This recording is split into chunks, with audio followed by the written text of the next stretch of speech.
It's April 2016. Welcome to Needlessly Complicated, a bi-weekly podcast in which the hosts Yasha and Felix give a rational angle to generally polarizing topics and give you a space to discuss and exchange ideas.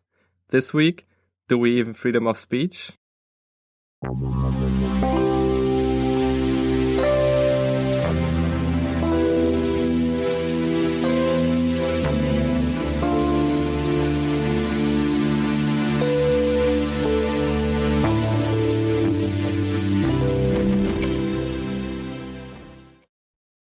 First, a bit of follow-up.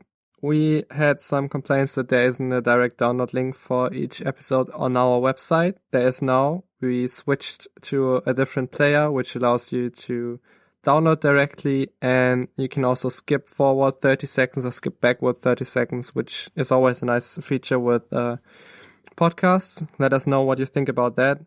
Some people got their newsletter emails sent directly to their spam folder, or in Google Mail, you sometimes get it delivered to the promotions tab, which kind of hides it away. So if you didn't get our email, then check that folder, move us out of your spam folder, move us out of promotions, so you can get our future emails. We really want to emphasize Reddit as a place for our discussions, because really we want to hear your opinions on these topics. We want you to exchange ideas with us, with others, so we can try to come up with solutions to these problems that we talk about on the podcast. And if you have an idea about what other place we could have a discussion at, what method you would like more than the Reddit to discuss stuff, then definitely contact us on Twitter or write us to our Facebook site, write us on Reddit, write us an email through our website and propose a different solution that you like better. Also, we are on iTunes now. We got approved by iTunes. So leave us a review there. You can subscribe through your favorite podcast players now, because you should be able to find us through the iTunes directory. And any review on iTunes really helps us out. It's really one of the best ways to get a bigger audience with which we and you can engage. And this really should be about a community that discusses stuff honestly. So if you want to help us out, write us a review there, rate us there. That would be great. We talked about opinions in the last episode, and we talked about how opinions should always be interchanged when we get new knowledge, how opinions are not necessarily true facts ever. They are always a process of continuous improvement, and throughout this podcast episode, we're gonna kind of see how that relates to real-world issues, because we're gonna see how you can't always come up with a tight solution, but sometimes the solution is just a step on a continuous path towards a better solution, and that's something you will see in this episode. So let's get into it. The thought police would get him just the same. He would have committed, even if he had never set pen to paper, the essential crime that contained all others in itself. Thoughtcrime, they called it. Thoughtcrime was not a thing that could be concealed forever. You might dodge successfully for a while, even for years, but sooner or later they were bound to get you. He was already dead, he reflected. It seemed to him that it was only now, when he had begun to able to formulate his thoughts, that he had taken the decisive step. The consequences of every act are included in the act itself. He wrote, "Thoughtcrime does not entail death. Thoughtcrime is death. People simply disappeared, always during the night. Your name was removed from the registers, every record of everything you had ever done was wiped out, your one-time existence was denied and then forgotten. You were abolished, annihilated. Vaporized was the usual word." And that is from George Orwell's book 1984. It sounds quite scary, doesn't it? The way he describes how the government can restrict the way you think and the way you express yourself. But in a way, that is what our future looks like if we think about the current political situation. So this week, let's discuss freedom of speech. And let's first start in general about our views and how we think freedom of speech should look like and how we would want it to be implemented in practice. But first question is, what is freedom of speech? In the sense that, how do you imagine that would work? My idealist view, talking about what I really want it to be and would like it to be, if we could implement that, then of course freedom of speech is generally just the right to voice your opinion without any censorship or fear of retaliation by the government, but also at least no restriction by other civilians. Of course, your opinions can always be criticized and you can get attacked for them verbally, but there shouldn't be any censorship that is enforced on you for your opinions. That would be my ideal situation. I see, and I agree on certain points, even on the overall, but as you said, freedom of speech entails that you are not regulated by government or other people, but here we need to make a distinction between government censorship and social censorship, and this time we are concerned more about or are focused on the government censorship. As you said, it only means that your expressing your opinion is not regulated by government body. But do you think it's always a good idea that somebody can express whatever opinion he has and do everything, say everything without fear of any retaliation? See, this is where some of the problems of this idealist position come in. And I really want an implementation that would be close to the idealist position, or at least as close as we can get it. But as you said, if you really think about some situations, then certain types of information can be very, very dangerous for society and life on Earth.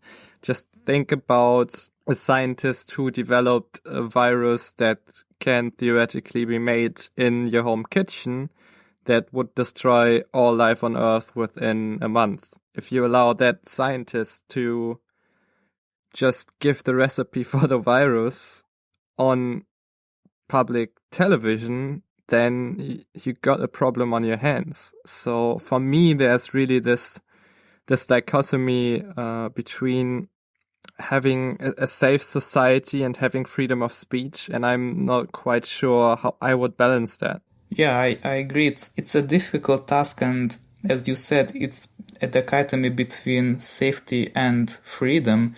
So do you think there is a way to maximize freedom but ensure public safety as well? Because I feel like the purest or near purest solution of freedom of speech is inevitably very dangerous and unpredictable.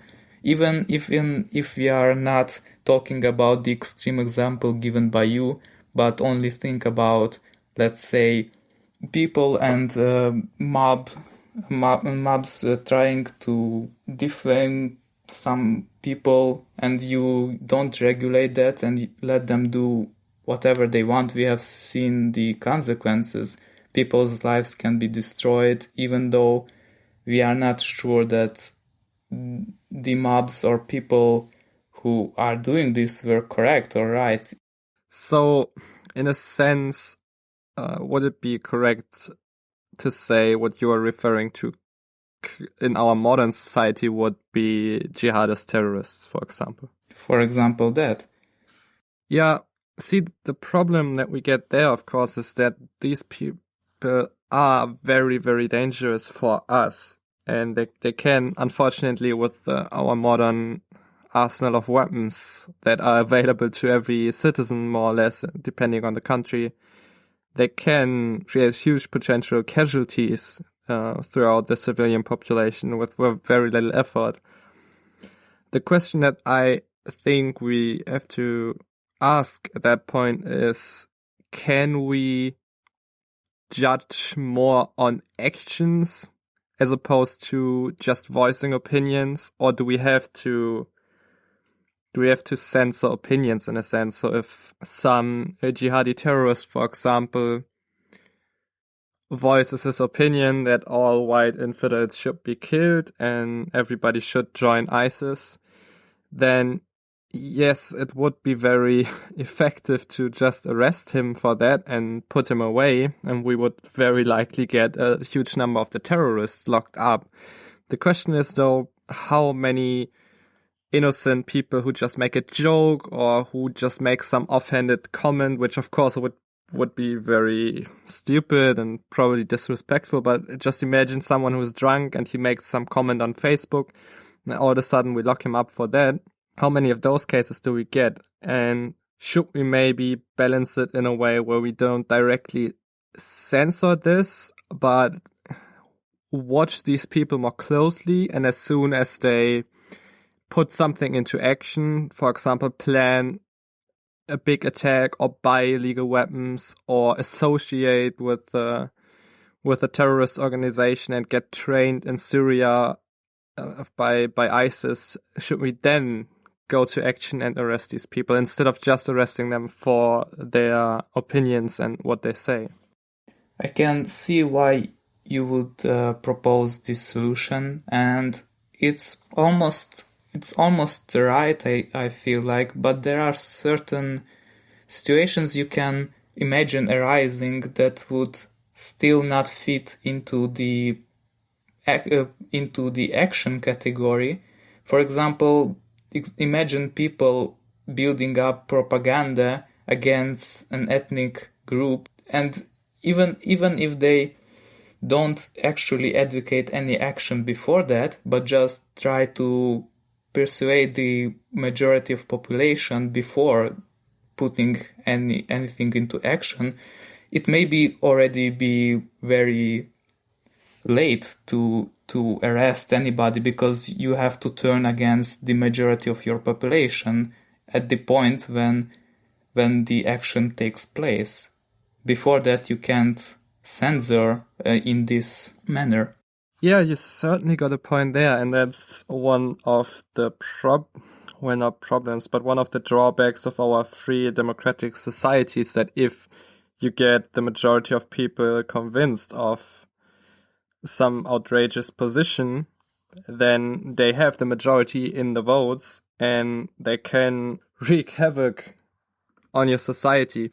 The problem with that, of course, is, I am a huge proponent of making laws in regards of possible future government who might abuse these laws. So if we pass a law that allows us to censor people who incite hatred against a certain ethnic group, right? And we now have a government who is very benign and only uses that to really act on our current society's behalf, and uses this very cautiously and only if it's really needed and only if there's a real danger, then of course in that situation it's not necessarily a bad law because nobody abuses it. But what you have to think about is, how could it be abused in the future, right? If you think about the law that basically allowed Hitler to close down the parliament in Germany when he got elected, that was a law that allowed the Chancellor of Germany, or the whatever it was called back then, but the head of the state, to close down the parliament and make decisions on his own in times of war and emergency. So that was, in its essence, a benign law at the time it was passed, because people felt they needed that law at the time to ensure their safety. But as soon as a person that is not as benign as the older government gets to power and abuses these laws, you get a huge problem. So you're essentially saying that there is no way to make some laws that would propose some safety mechanisms without these laws being potentially abused in the future. Well, I'm not saying that you couldn't do that, but I'm saying that it's very hard and that you have to consider these laws. Well, it certainly is difficult to to make such laws. But I think this is what governments should strive to do. I mean, you just taking, for example, your previous example about voicing opinions on ethnic groups or hate speech, how you called it. If we make it not a hate speech issue, but a national security issue, there you can already be more specific and cut out a lot of opinions that wouldn't necessarily entail any harm. Well, but see, especially with I'm very cautious when it comes to national security, because what is ultimately viewed as national security? Well, a danger to the established government could certainly be argued as a matter of national security, right? Because if the government gets overthrown, God forbid, then we have an issue of national security on our hands. And yes, you can define these terms, especially if you have lawyers and judges arguing these points when the government tries to prosecute someone. The problem is, though, and here we get into a more relativistic discussion about laws, the problem is once you have judges that support your view of national security more than they would support a traditionalist view, which wouldn't support the situation I just described with the government being overthrown as a national security threat, then you can certainly abuse that law. And I don't know particularly how you would guard against that, but I feel you should formulate these laws as strictly as certainly possible, because the laws depend on a consensus in the population to be of any worth at all. So if you formulate them very strict and the population is behind it, then any step by the government or by judges or lawyers that go outside of these strict boundaries will be viewed in the population as something they didn't agree on necessarily.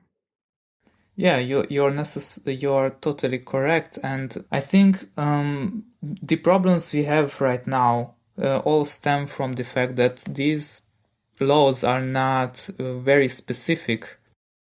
They contain definitions that future governments, as you have said, can abuse those. So would the really specific and strict laws that are almost only exceptions to the free speech be a solution? Yes, I guess they are not my preferred solution.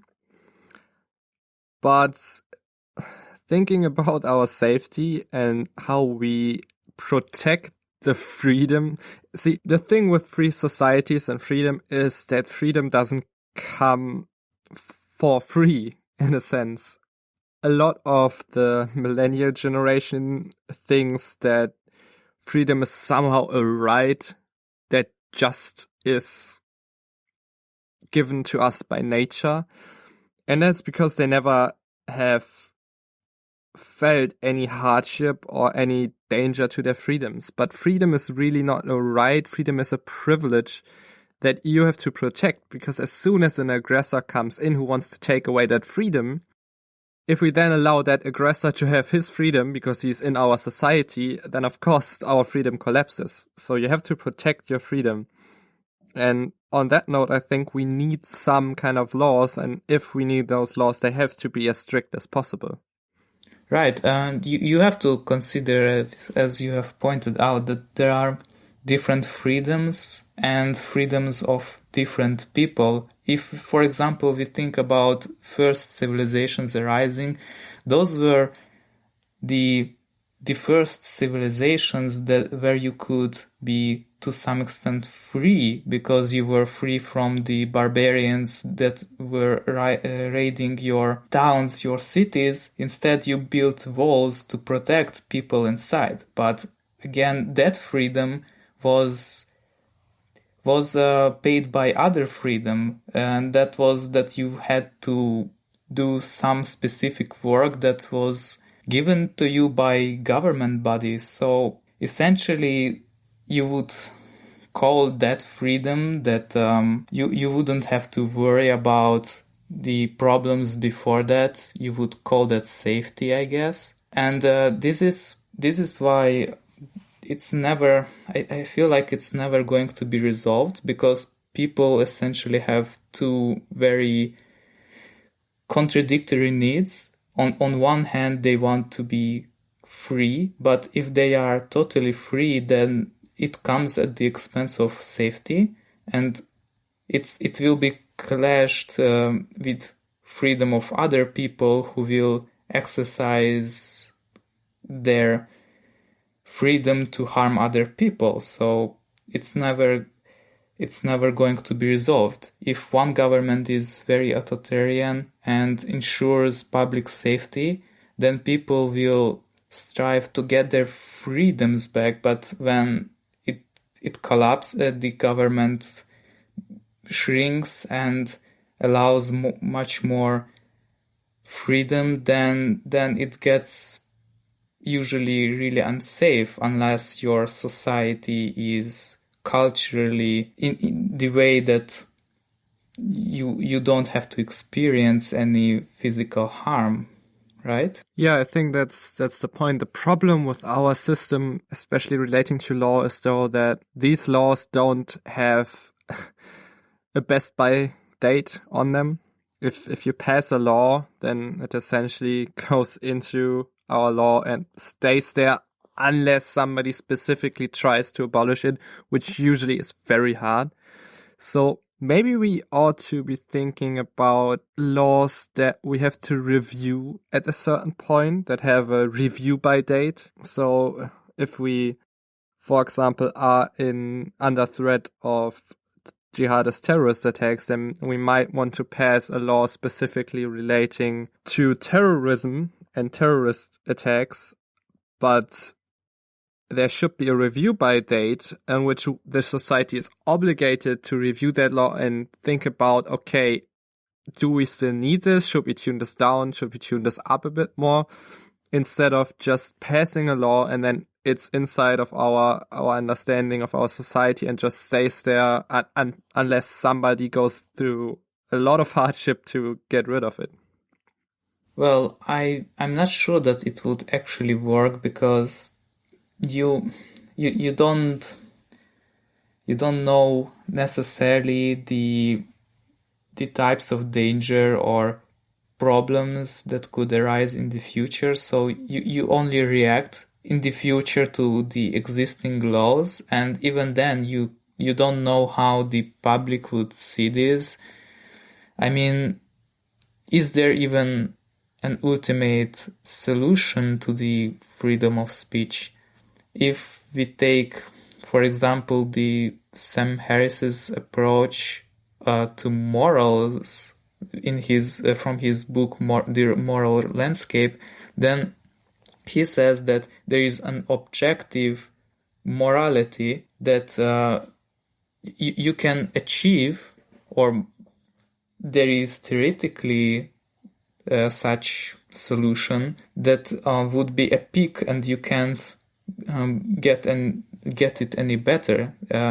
Maybe there is something similar for the freedom of speech, in which case you don't have to review this every 10 years, every law that you pass. Plus, wouldn't it be very unstable to have such system that you proposed? Well, yes, the analogy to Sam Harris's anecdote about the moral landscape is very interesting. And yes, there might be, in principle, a best solution possible for every type of case. The question we have to ask now, however, is, can we find that ultimate solution out?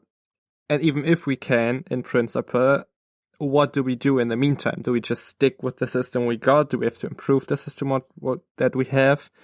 And going back to that analogy in Sam Harris's book, he talks about the landscape. So you have different peaks of different height, but you have locally best solutions. And I think that's what we ought to be focusing on while we work towards a theoretical best solution in principle. And we focus on these local highs that we can reach. And I think that's where continuous reviewing of the laws by the public and not necessarily the government in itself comes in, because yes, our government is ultimately a representation of the people, ideally, which is not necessarily always the case, but ideally it is in a democratic society. However, they have interest in mind which relate to their election period, basically, because in some countries after 4 years there's a re-election, and politicians think in these time frames and want to extend, of course, their legislation period. So I think while we work to a solution that might be the best in principle, we could continuously focus on these local peaks on the landscape of freedom of speech laws, which might change. The best peak in our surroundings might change depending on the situation in our country. So reviewing them periodically, and maybe through a direct democratic decision rather than through a representative government, so people voting directly on various proposals on these laws, might be a better solution than what we are doing now, where we essentially pass a law, and as you said, that's very stable, that stays up there, unless somebody uses up a lot of energy to try and change it. Because why is this being super stable necessarily a good thing if we consider that, as we have talked about already, it depends on our current situation, right? Right, but when you can review every 5 or 10 years or whatever the number is, and the public decides that what laws should be deactivated, abolished, because they are no longer needed in this situation, then maybe it's, on the other hand, it can be actually a force for dictatorship, because if there are no laws like First Amendment, which is not law per se, but if there are no laws or guidelines that are set in stone forever, then the whole freedom of speech can be abolished as well. If the public safety is more important to the people of some scenario, then they can review to abolish all these laws that are actually necessary for their freedoms of speech, and then a few years later they can even abolish this law, and we get to detect a dictatorship much more easily than if we had to fight for each law to be deactivated that was necessary for freedom of speech. Well, that's a fair point, but see, first of all, if you think about the people deciding on it, then it's essentially a dictatorship by the majority of people in your country, because they would have to vote to abolish it, which would essentially be democracy. And then again, even if you have something set, who sets something in stone? A law is not something that is set in stone. There's no natural force preventing our society from just abolishing the Constitution. There's nothing that protects that except the concept in the heads of the people that this is something we value. Yeah, you're right, but before you go on, the Constitution is something that creates a kind of inertia, because people are not going to easily abolish something that was passed or created as a constitution, opposed to something that can be reversed every 5 years. See, but I'm not saying that we should completely rework the constitution each 5 years. What we could do, for example, is have a constitutional document which has certain guidelines that we all want to agree on, want to work on, essentially, for the better lack of a word, for eternity in this society specifically, that we value so much that we want to keep them like the First Amendment in America, for example. But then on the second level, we have the Supreme Court in America passing or making decisions on the First Amendment about which kind of speeches are protected by the First Amendment and which are not. And I think that's the level where essentially, if you think about it, you have the law or the constitutional value that we instill in the society, and then you have laws about that constitutional value.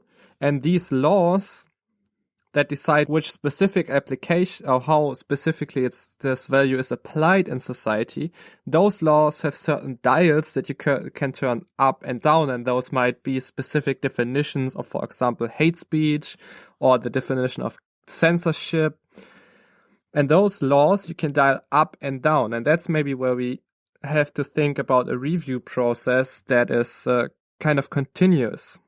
So we have something that stands above it, which says we generally value freedom of speech.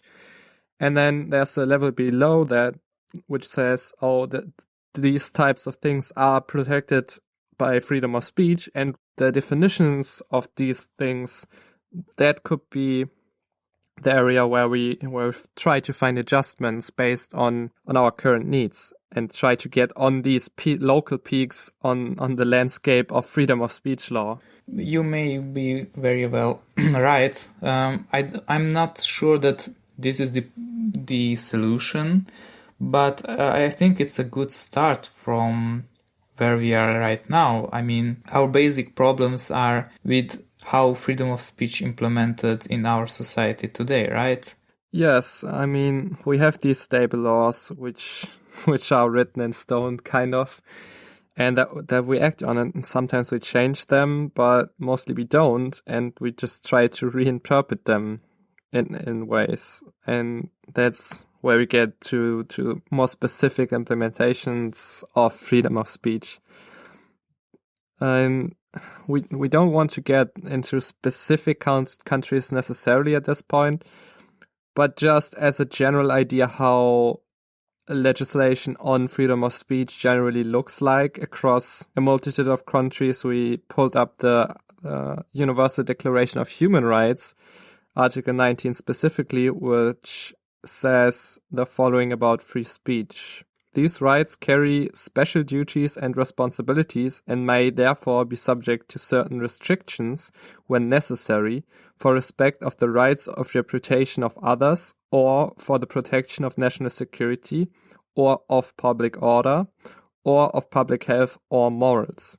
So that's the Universal Declaration of Human Rights. So we have kind of the value that we have freedom of speech, but there are these special caveats to it which might restrict it.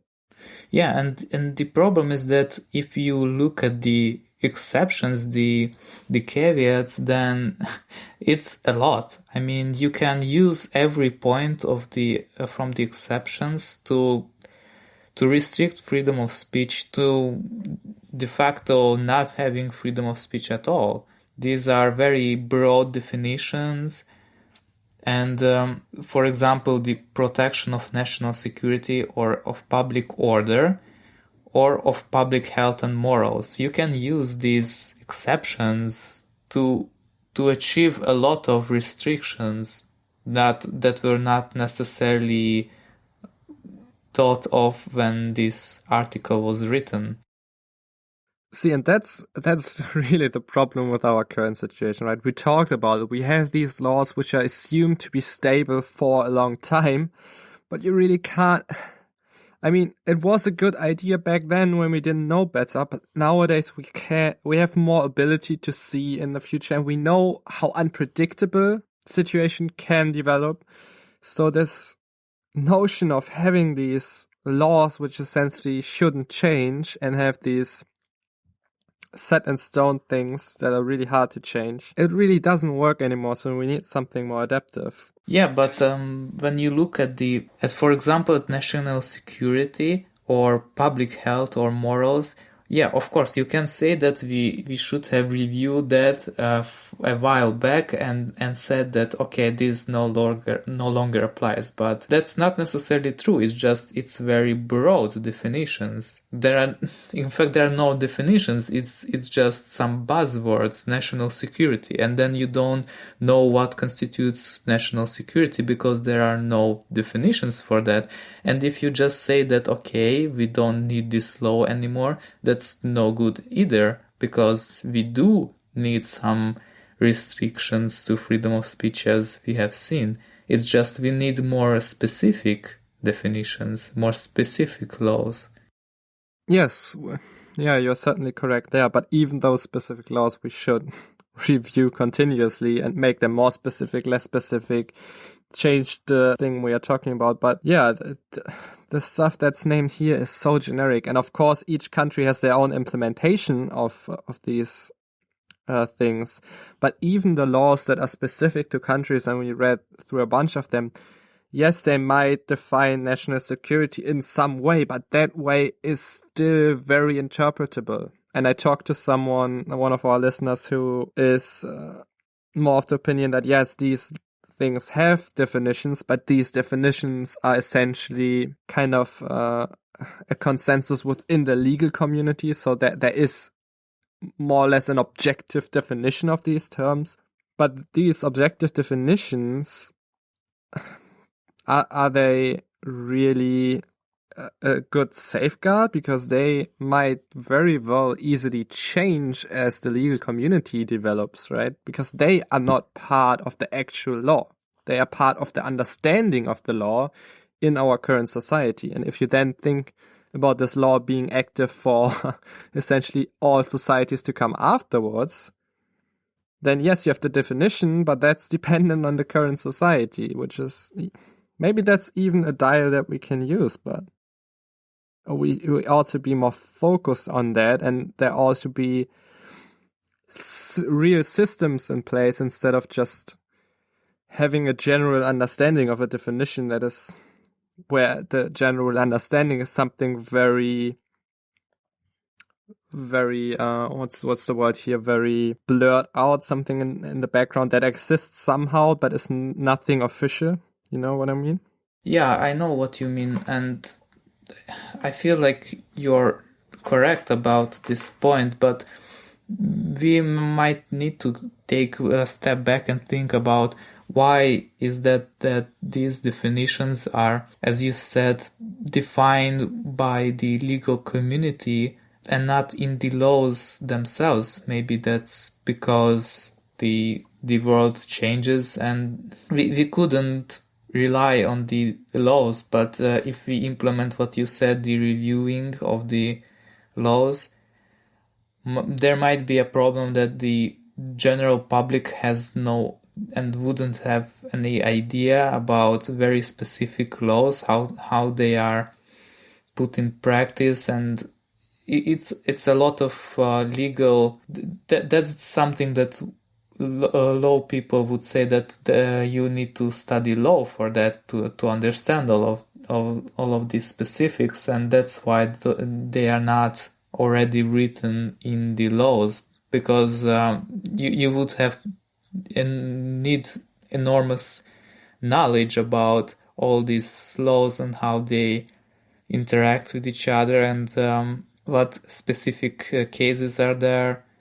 I mean, essentially you would need a population who are all law students. Yeah, you got a point there, but I'm not saying that we should go around to every house and ask them, what do you think of hate speech? What entails hate speech?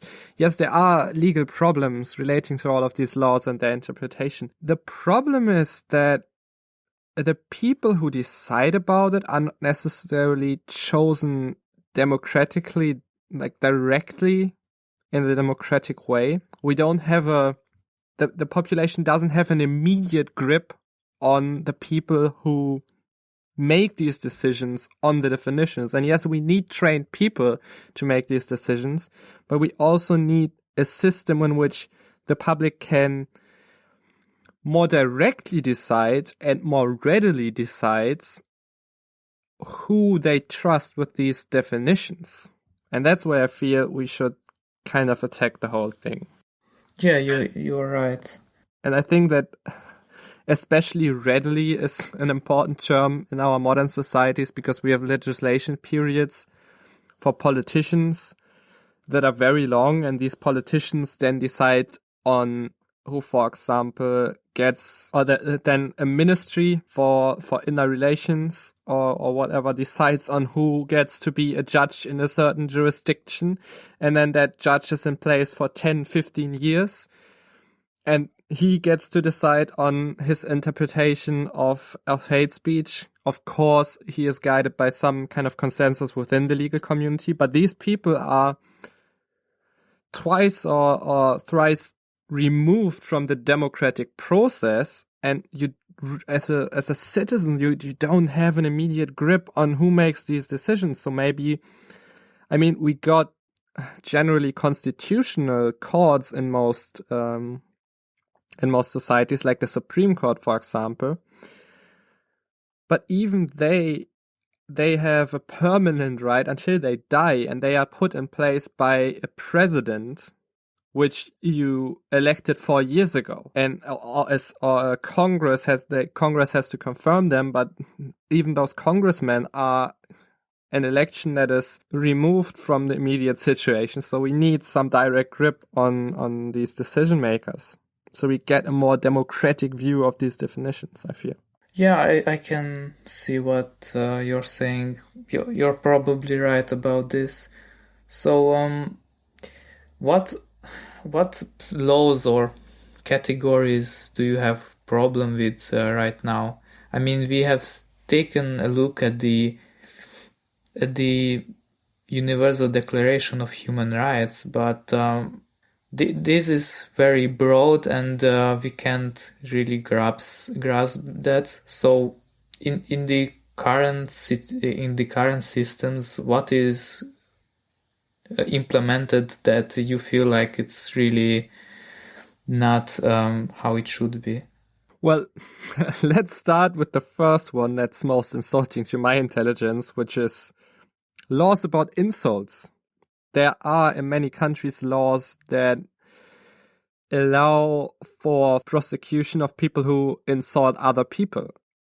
And it's just completely alien to me that you would think that if someone calls you an asshole or cunt, that there would be some need for the government to step in and prosecute that person to whatever degree possible. It's just, yes, people say stupid stuff, and you might not like them afterwards, but that's certainly something that is no immediate harm to anyone. You can walk away from that situation. You can block that person on Twitter, on Facebook, on your phone. You don't have to go talk to them. And people who insult other people continuously are regulated by society anyway, because nobody wants to associate with these people, because they are just not fun to be around. So there's no need for the police or the government to step in and say, no, you can't do that, we're gonna fine you or we're gonna put you in jail. Yeah, I mean, these laws are ridiculous, and this goes back to the problem that when you're censoring people not based on the actions they would take or even propagate, but just insulting people, I mean, that's always been a nature of people. And if you take a look at people who are abusing these laws, those are the same people who will blame and criticize and offend other people, but they will feel justified. So this all already really relies on the political climate, and I mean, it's just insane that you would put somebody in jail or even fine for offending somebody. It's really ridiculous. And the really big problem with this is again going back to definitions. What is an insult? And a lot of these laws mention some societal understanding of something being offensive. And then we get the exact same problem you just mentioned. And it's, first of all, offending somebody, yes, that stings a bit, but it's not dangerous. It's just, it sucks, but it's not dangerous. And then what exactly is insulting? Insulting to whom? Insulting on what basis? The societal understanding? I mean, it's just a mess. There's no need for the government to step in. There's an interpretational range that is frankly just appalling. And then we just have a problem on our hands. So I don't think anybody should be put in jail or fined for just insulting somebody. You don't have to associate with people who insult you. That's as easy as this. That doesn't need to be any regulation. So, I mean, that's a pretty obvious one. But a different incarnation of this, I would call defamation laws, because they are based on somebody spreading lies about you and harming your status in society and your financial and kind of public figure status in society. And usually there is something associated with it, which they must prove malicious intent. So what do you think about that? I feel like it's the kind of law that would be easily abused, and we can see the effects of that being abused every day. But I wouldn't get rid of it, because if you think about it, it's not impossible to imagine people just creating propaganda against some people, spreading lies that would destroy their lives forever. For example, if somebody starts a campaign and to spread that you are a rapist and you've never raped anybody, and that's a ridiculous claim, yeah, you might say that the truth will prevail, but will it? I mean, if the political climate is that you only need to point at somebody and say that he's a rapist and people will believe you just because you have said that, there is little to no chance that the person who we are propagating against will be able to defend himself. And even if he doesn't get in jail, because obviously that's going to be a government action, you still can be pretty sure that the person who is labeled as a rapist or a murderer, his life will be destroyed in his society. And I feel like we need some regulations that are based on defending people from obvious lies that you can't just spread and try to destroy them. I feel that you've brought up a good point there, which is some people might say the truth will prevail, and that might be true in a long time context. If you think about 100 years, then maybe after 50, 60 years, people will look at the case again and look at the evidence removed from the propaganda and say, oh, yeah, he wasn't really a rapist, but by then he's probably dead. And the problem is in these situations that there's the kind of forces two people possess are not necessarily equalized. It's not an equal battle, as you said.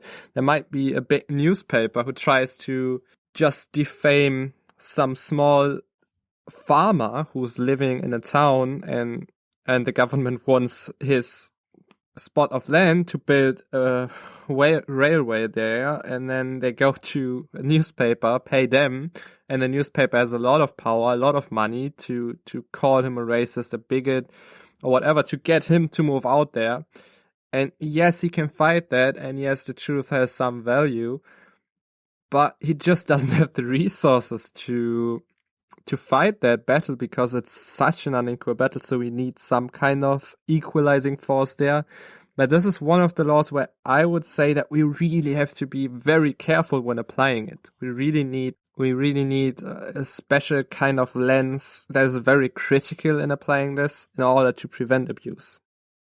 Yeah, I mean, it's obvious that we have to be really careful, but to the example you have given before that about the government building a railroad. I feel like it's more important in non-governmental scenarios where government should step in to defend the person. But again, the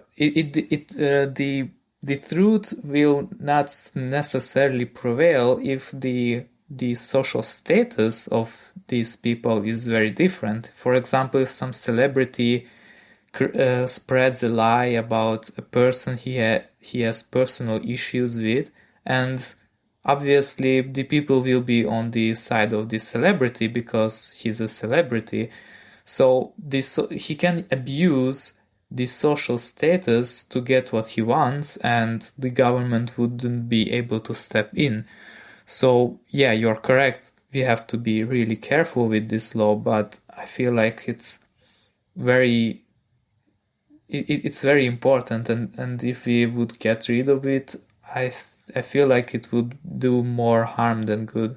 Yeah, probably. This is where a balance of forces comes in, and I think you're correct in saying that we profit more from this than we suffer. And if we have proper systems that look critically at this, then yes, it's a good law that equalizes between parties that have very different powers in our society. So one of the more interesting laws, though, in our current situation, thinking about migrant politics, but also about terrorists and other issues, are hate speech laws. And that's an issue. Usually they relate to inciting violence towards a certain group. So if you think about people right now arguing that a certain group of people who don't like migrants and are very aggressive about it, that would be hate speech. A terrorist organization saying all white infidels must die, they would be committing hate speech, although they wouldn't necessarily be prosecuted in the same way just because of our societal values right now. But so hate speech laws do have some application in our current situation, but what do you think about them? I feel like if we look at the fact how they are implemented, people getting arrested for saying something about the migrants, even if they don't propagate violence, this is where we can see that the law is really, really a bad idea, because you can't criticize ideologies, you can't criticize policies, because bringing in migrants isn't necessarily about the people they are bringing in. It's a policy. It's an open border policy, and when you can't criticize, for example, Islamism, then you are labeled as a bigot, and that you are propagating hate speech against all Muslims, even though it's a ridiculous claim. Again, it doesn't allow you to criticize ideology. So it's not this law is not doing its job. It's I would say it's doing the contradictory job than it's supposed to do, the opposite. Well, that goes back to the interpretation of it. If you think about, usually there's some clause about inciting violence. So when is somebody actually inciting violence? Nowadays, any criticism of any policy or ideology is already viewed as inciting violence. And even if you think about a person who says, oh, let's get away from the migrants, let's just say, oh, all people with red hair should be beaten up. And he posts that on Facebook. Just a really hurtful comment, a really bad comment, a really stupid comment. But if that person just says this, yes, he's propagating an idea that is aimed at doing violence to red-haired people, but is he really inciting violence immediately? Is there really a danger for violence? I think these laws, if in a proper application, they should only be applied if there's an immediate threat of physical violence to a certain group that is directly related to the speech somebody gives on that issue. So even if somebody says all white infidels must die, yes, it's a stupid thing. It's dumb, but if he doesn't aim that at some specific plan, some specific group that actually brings that to action, then I don't think there's a need to do this here. But then you get into the problem of, in hindsight, these things are better decided than when somebody just offers the speech and the violence hasn't happened yet. So it's difficult to legislate, but I think we ought to be really focusing on this inciting immediate violence through the speech. Yeah, and I think that this is what hate speech laws don't actually do. And I think you've hit on a very important point about if that person actually can pose any threat. I feel like it's also really related to the resources at disposal. If the people who are making these comments, these hate speech comments, or even a single person, we have to look at the fact if that person can actually bring about that violence. If there is an organization of thousands of people who are advocating and actually doing some physical violence against groups of people or anybody, then you can assess that as a threat. But if there is a simple comment on Twitter or Facebook by one drunk person who says something really stupid, you can see by resources that that person can't really pose any threat. Yeah, and also related to the resources, that person should, because we have limited governmental resources, that person should probably not be the person our resources are focused on, because we at the same time have this group which is actually putting this hateful speech to action that we have to focus on. So just arresting some guy who makes an offended comment on Facebook is clearly a waste of our limited resources as well. Yeah, but then again, what is a waste of resource or not depends on the current political climate, on the current government. So this is why this hate speech law doesn't work. And I think we would both agree that it shouldn't even be. Yeah. The problem is, though, what do we put in place otherwise? Because speech is still an indicator of action. So maybe we ought to be putting something in place where if somebody does these kinds of things, he says, "Oh, all white infidels must die," then we ought to be putting him on some kind of watch list and look at him really closely and see if he actually does anything to put that into action. Does he form a group which is aimed at doing real physical violence? Does he purchase weapons? And that's then the point at which the police should step in, the government should step in and say, okay, you've said this and you have taken steps to put this in action. So now we are stepping in and saying, this is too much. So hate speech shouldn't be punished in a way directly, but maybe it should be a factor in deciding who do we watch more closely, whose telephone records can we see and whose credit card information can we see, and instead of who do we put in jail. Right, so it will function as a kind of indicator. Yeah, a kind of indicator function, but maybe there should also be some legal power to it, to if somebody does hate speech, that you can get more private information about him, because there's a public interest in making sure that person isn't putting that to action. So we have these privacy issues, and under certain circumstances your privacy can be restricted by the government, and that's also a safety debate. So maybe hate speech is more useful in that sense than in being actually illegal. Yeah, I feel like it's a really difficult line to draw where we can put people in jail or just have this indicator. Again, more specific laws may help, but again, and it's not an insurance, so I don't think we can resolve this as easily. Yeah, that's true. But I feel like restricting somebody's privacy based on him doing so-called hate speech versus directly putting him in jail for it is still a better solution. We still violate some of his constitutional rights, but it's a less severe action that the government takes, and that's, if you think about the landscape of good versus bad laws, it's a local peak that's certainly objectively higher than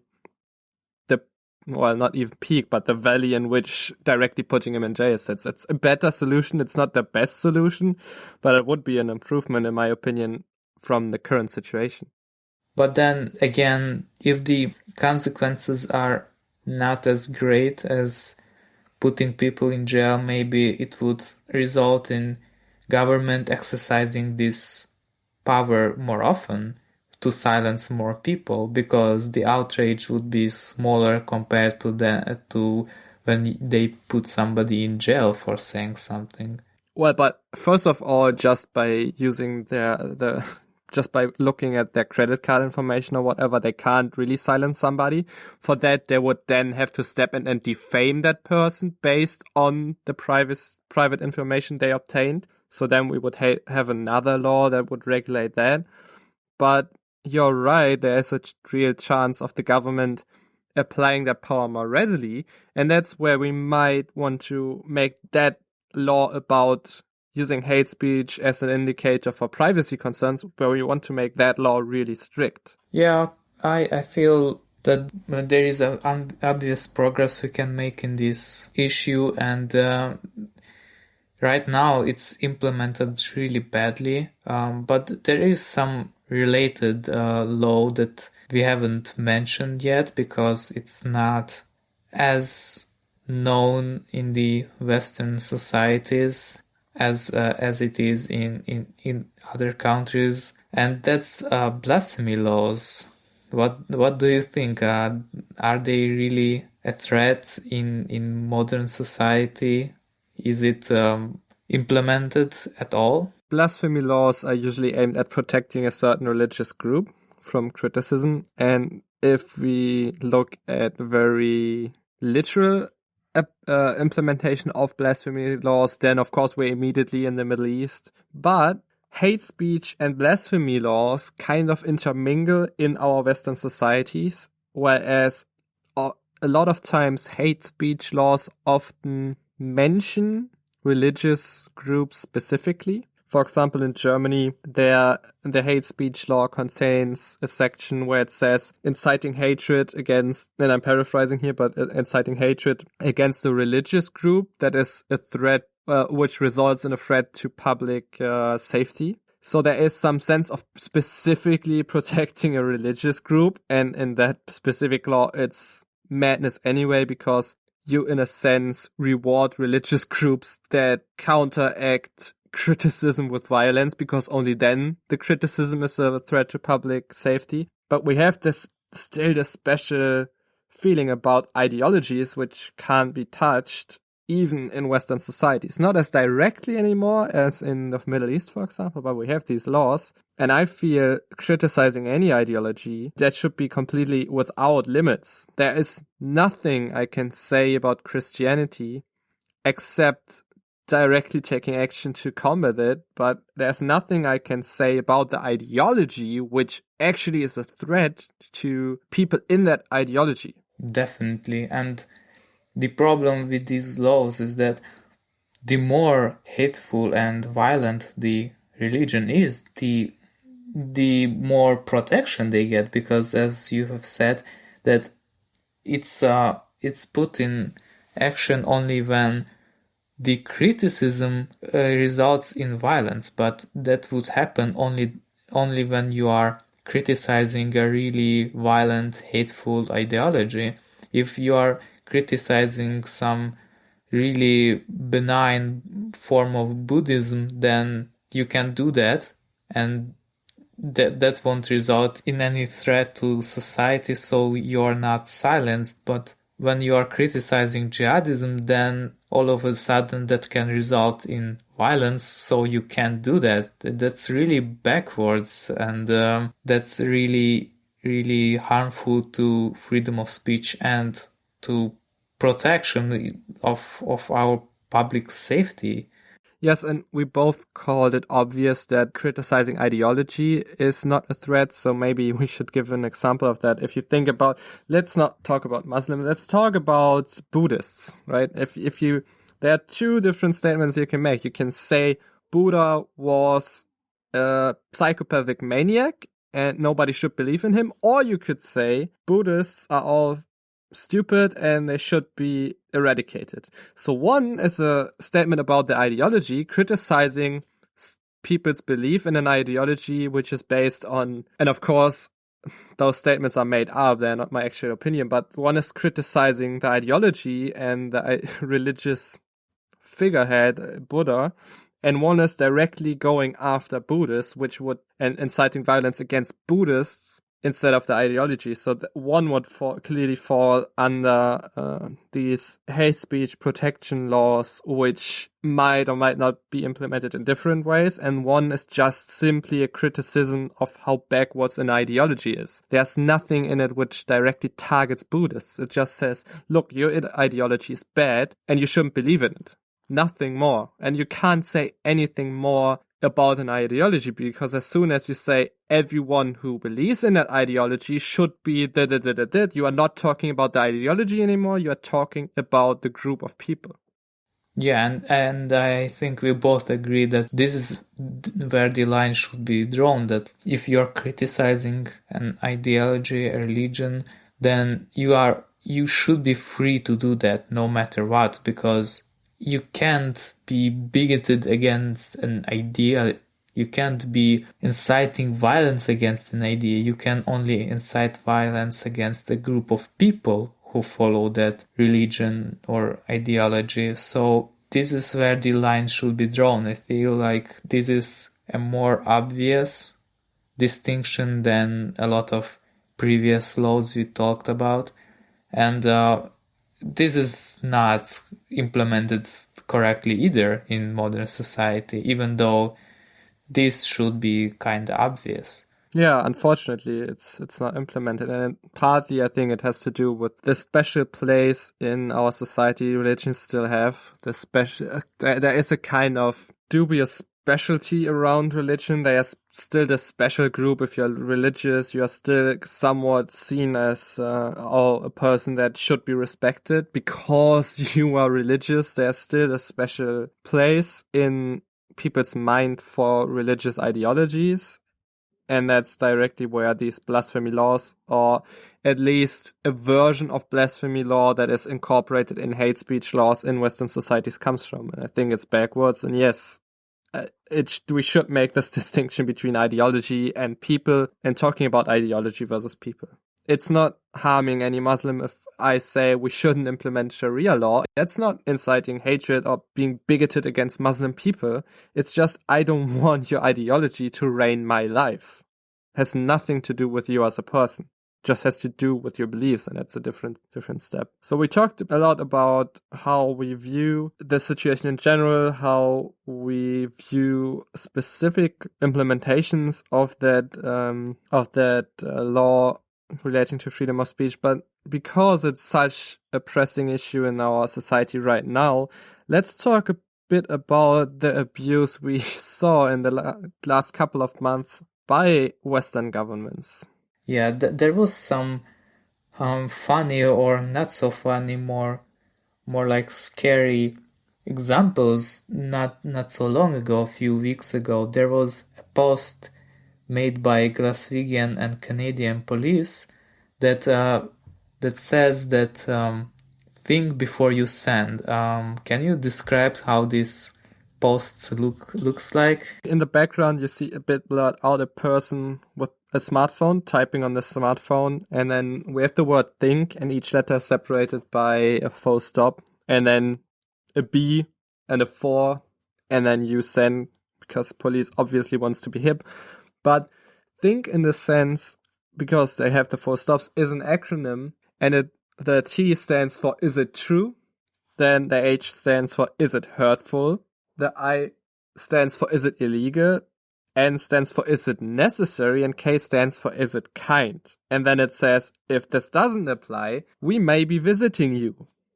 So the police says if whatever you put on the internet is not true or harmful or illegal or necessary or kind, then we may come to your house and arrest you. And especially the word think in this sense is very scary, because at the top of the show we read a passage of George Orwell's book 1984, and there we have the thought police, and they still chose the word think for this.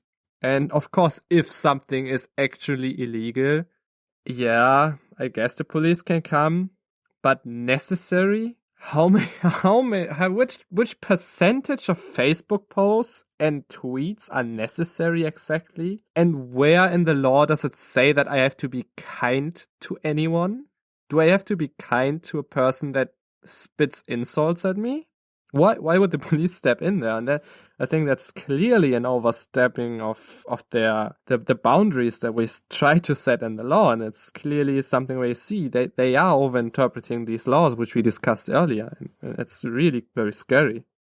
It is indeed very scary, and yeah, the analogy between the think and thought police from 1984 is so obvious, but you can clearly see that they are policing people not based on if they are breaking the law. Can you as you said, the acronyms are for is it hurtful, is it kind? How can police determine if your post passes this test? This is obviously all about how the government wants you to behave. So this is actually an attack on freedom of speech just directly. Yes, and I mean, there's one test that I would propose that we apply to any legislation relating to freedom of speech, and that is not the is it true, is it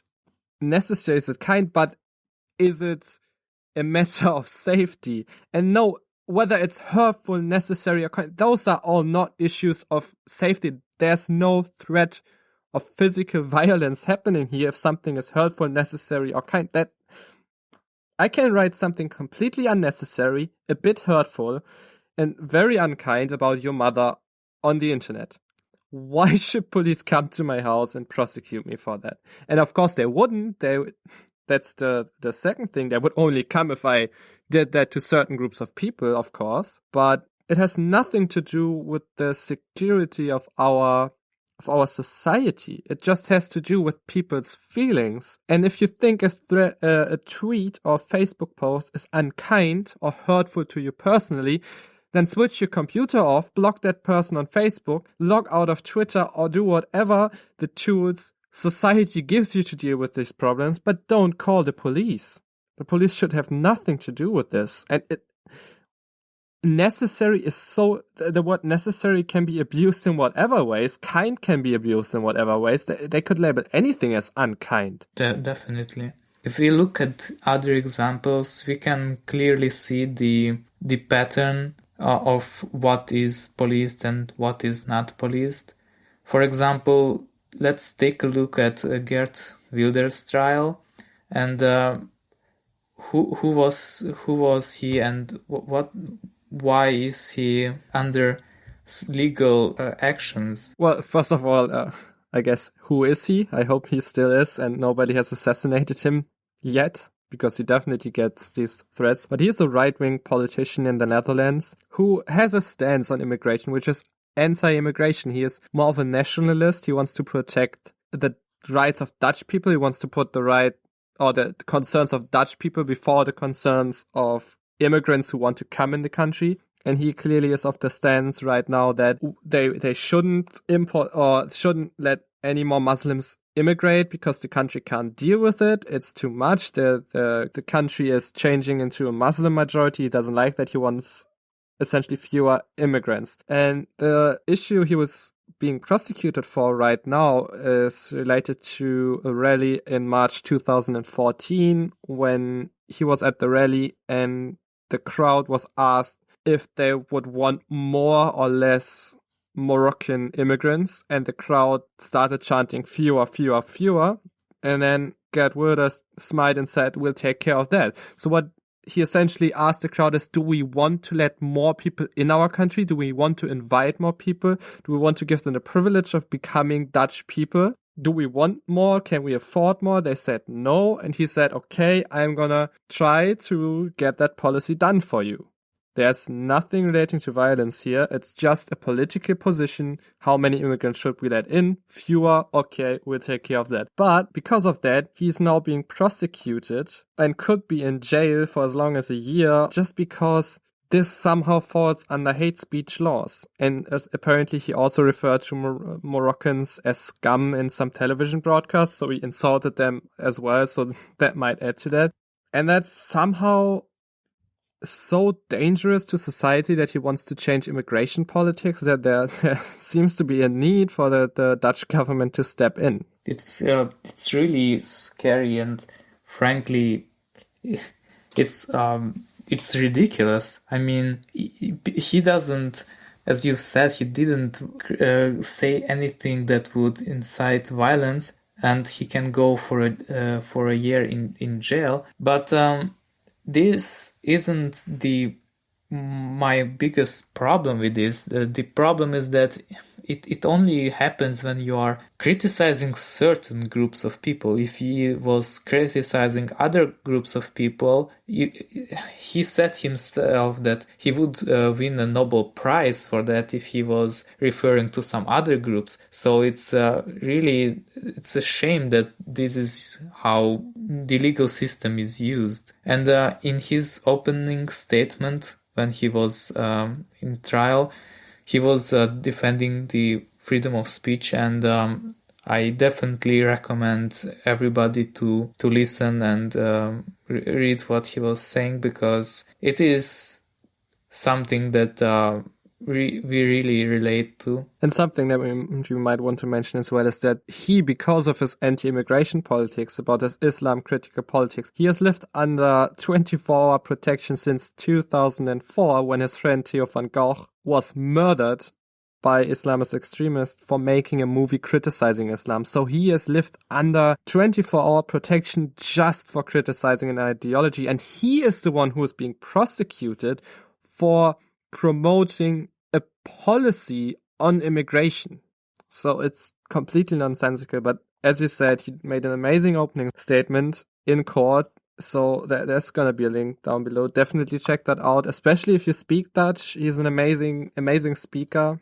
You can also track down some English speeches of him, and they are all amazing because he's really gifted speaker. And even if you don't agree with him politically, you can definitely get something from him in terms of public speaking and how to make an argument.